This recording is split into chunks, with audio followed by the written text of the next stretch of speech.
A lot of games kick off with a flashy opening level, and Deus Ex is no exception. This sequence sees our protagonist fail his job as chief security officer embarrassingly. The bad guys steal his girlfriend, and he's left for dead. Adam's failure is written in stone before you even pick up the controller. But your time will come, because this is a game that wants to trip you up in its first real mission.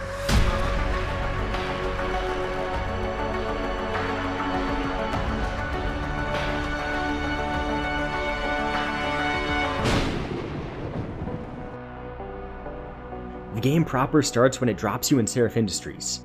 The big man himself tells you that there's a hostage situation and people's lives are at stake, but this is your first opportunity to explore the world. Most of the offices are locked, but you can find your office on the 3rd floor. Seems you have an email from Athene. She notices someone is stealing neuropozine, and she wants you to investigate. She suspects her co-worker Will. On your way to his desk, Seraph prompts you to be quick. Or something seriously bad is gonna happen. Yeah, sure, Seraph. I'm just uncovering a company conspiracy that might go all the way to the top. You go into Will's office, and you log into his email. Will is denying any involvement in the case of the disappearing drugs, but he accuses Ted Brugger of being the narcotic caper. You have his door key, and you're off. Damn, no password. A dead end. Oh, wait. Seems Andrea's caught Brugger with his hand in the proverbial cookie jar. Investigating Andrea reveals that Pritchard asked for her help. What's his game in all this? The trail's gone cold. Unless Pritchard... Adam, while you were strolling around the offices, the situation got worse. Meet me in the chopper, I'll explain. 8 people, Adam. 8 good men and women whose only crime was to come to work today. And those so-called pro-human purists slaughtered them. All of them? At first glance, that may seem to fly in the face of the freedom that you would expect in a Deus Ex game, but this is exactly the sort of freedom that makes Human Revolution and this particular mission stand out from the pack. This game does not keep you on a tight leash. It gives you a long rope, and it's ultimately your responsibility to not hang yourself with it. By neglecting Seraph's instructions, the game follows through on delivering consequences to what is a narratively time-sensitive situation. Ultimately, this mistake doesn't affect the game much outside of this mission. Seraph may chastise you, 8 people, Adam. but this doesn't affect the kind of ending you'll get, or kill any important characters that you may have wanted to develop a closer relationship with. Nor does it lock you out of any side missions or worthwhile content, because you're still in the tutorial, even if you don't even know it. So what has the game taught you by doing this? When someone says that you're on a timer, and you have to hurry, you've got to hurry. It tells you to pay attention to the writing, and respect what the characters are telling you. This carries into the mission as well. Assuming that you promptly met up with Seraph on the helipad, this SWAT leader will tell you where the hostages are being held. She said the hostages are being held in an office near the assembly labs. Or, you could just run right by them. Even when you arrive at the assembly labs, the level is not exactly designed to get you in the room with the hostages. Despite having played this game through half a dozen times, when capturing footage for this essay, this is what happened to me. There's a door positioned right at the bottom of the stairs, and if you're spotted, this is where your instincts will take you. The area you wind up in is a labyrinth where you can easily lose the guards. It's also where you need to go to continue the mission, so there's no reason for you to turn back.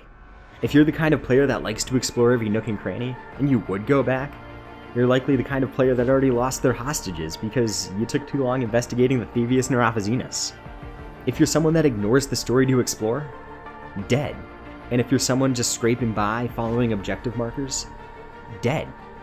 If you do manage to locate the hostages, an enthusiastic player may ignore their desperate calls not to enter. Do not use the door! And if they do, the doors will close on them, and a timer will start ticking down. A quick player may be able to disarm the bomb, but otherwise, dead. Exploring may lead you to this event that gets you into the room, and then you can disarm the bomb freely. But just consider how many different and elaborate ways there are for you to get these people killed. Now that the hostages are safe, all that's left is to deal with Zeke Sanders, who's holding Josie Thorpe captive.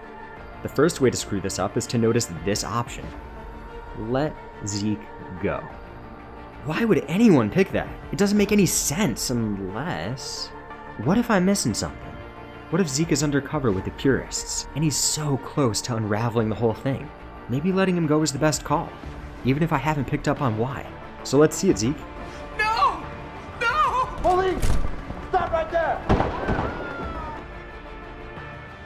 So here's some advice for next time. Don't pick dialogue options that you don't understand. Now if you choose to fight Zeke, you have a few moments to get a shot off. And I know that I made that look real easy, but here's my first few attempts. Her blood. Adam! Her blood is on your hands. Adam! Her blood. You blew it, man.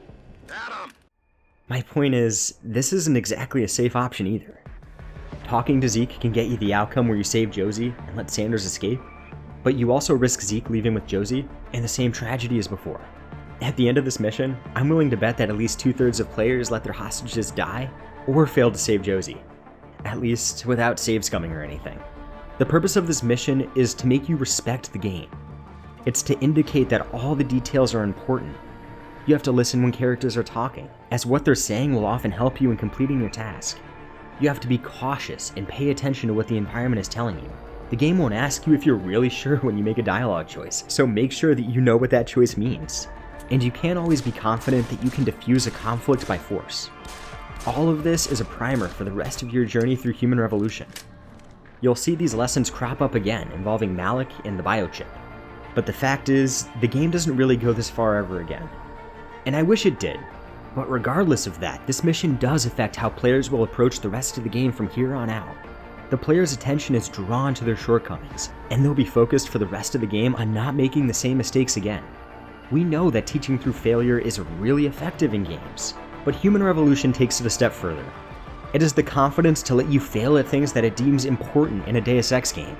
Skills that are not dependent on how well that you fight or sneak, but how well you observe and respect its world. Even if those skills are never needed again, they're still used.